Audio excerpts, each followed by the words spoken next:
Dazzling lines of light traversed the parallel space in an endless spiral, eventually converging on a toroidal megastructure through which I caught a glimpse of the final destination of my astonishing journey. I had recently regained my senses, and the visual illusions of my distorted body through the portal had just faded. I could now clearly discern a rocky planet facing me, which at that precise moment seemed particularly inhospitable. Immense spiral galaxies, nebulae, and a few solitary planets completed this exceptional panorama. What a cosmic journey! I had transitioned from a state of sub-being in a world highly connected and controlled by a central artificial intelligence to that of a wandering space explorer in the icy solitude of an astonishing void of interstellar space. My space-time journey was not to end there, it seems. Indeed, as I approached the megastructure, I caught sight of immense spacecraft stationed and orbiting nearby, towards which my spacesuit propelled me at a gradually decreasing speed. Bright swirls of light seemed to bend around ships, distorting space-time to propel them at superluminal speeds, and I understood then that my cosmic journey would conclude aboard one of these vessels. Indeed, as I approached a spaceport with a multitude of transparent pods emitting a pale blue light, my wild course froze at one of these spacesuit docking stations. Thousands of other space travelers were by my side. After a certain amount of time, which I was not then able to quantify, and while other suits were returning to their pods, the starlight suddenly changed shape and color, space and time folded into a blue and glowing tunnel, and our journey through the universe began, heading towards a new unknown world. Once again, I lost consciousness. Eons seemed to have passed since our departure from the galactic portal. As I gradually awoke, the pod that sheltered me opened, and my suit detached to propel me through space towards a new planet. The atmospheric journey was particularly challenging. This world of rock, ice, and carbon dioxide gas, however, was breathtakingly beautiful. I descended and soon landed in a valley between snow-covered mountains.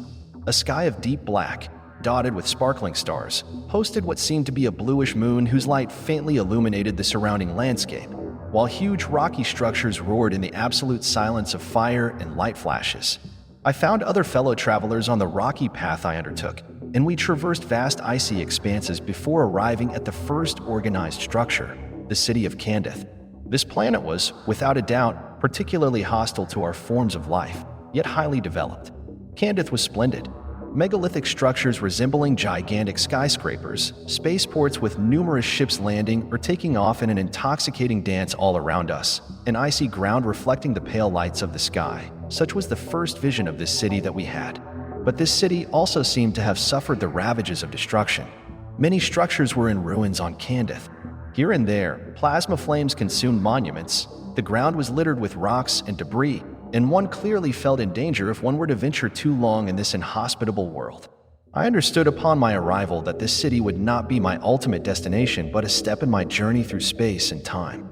As we progressed within the city, we encountered several life forms with appearances very different from ours, monstrous, gigantic, and above all very aggressive towards us. As these creatures approached us, we quickened our pace and began to run to escape a gruesome fate. Thus, I lost my fellow travelers, and my wanderings in this hostile city began. Randomly, I wandered between constructions and icy roads, trying to orient myself, seeking to approach a spaceport without attracting attention. As I prepared to enter the spaceport, I saw another life form, somewhat different from the first, busy preparing ships for the great leap through space. More humanoid, seeming less aggressive, clad in a spacesuit different from mine, they appeared to be the masters of the planet, while the monstrous creatures that had caused our dispersal undoubtedly served as its guardians. One of them noticed me. His gaze froze me. I should have started running to escape, but I was not capable. I was paralyzed by fear. He approached me and showed no hostility. As he came closer, I noticed his curious anatomy. The lights of the sky and stars reflected on the visor of his suit's helmet, while the ballet of ships taking off towards the stars colored the sky with an orange fire. He began to transmit information to me. Without speaking a word, he mentally conveyed to me that I could not stay here and that I must continue my journey. He guided me towards the entrance of a building sinking deeply beneath the frozen surface of the planet and urged me to enter. I had no choice but to comply.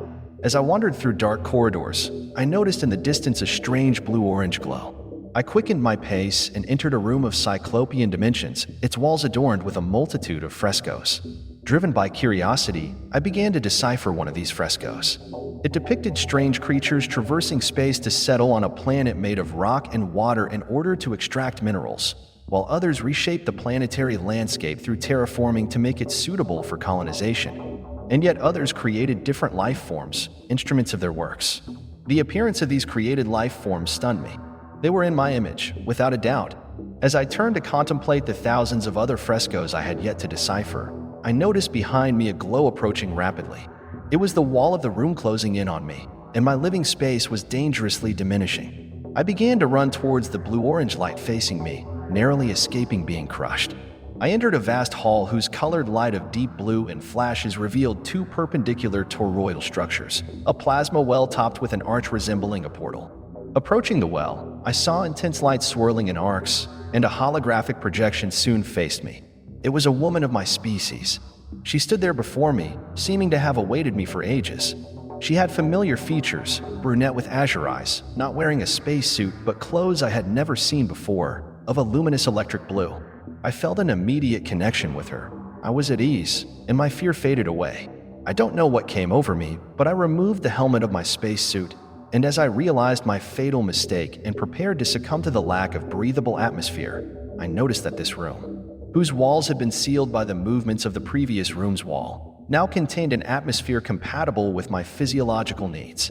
I could breathe the surrounding air. The image of the woman in blue faded, and on the walls of the room, a door opened. Behind this door, a vast wardrobe with dark and strange clothes. Suddenly, the plasma well and the arch above it began to spin at an increasingly rapid pace, and the plasma it contained was transferred from the well to the arch. The well sank into the ground as a stone-paved path appeared, closing it. I understood that the portal to another world had just been activated, and that to be able to take it, I would have to leave my spacesuit and don attire more suitable for my journey. I chose a long black cloak that I put on, and after pulling the hood over my head, I headed towards the portal, having no possibility of turning back. As I approached, I saw in a whirl of fire and light the new worlds towards which I was heading.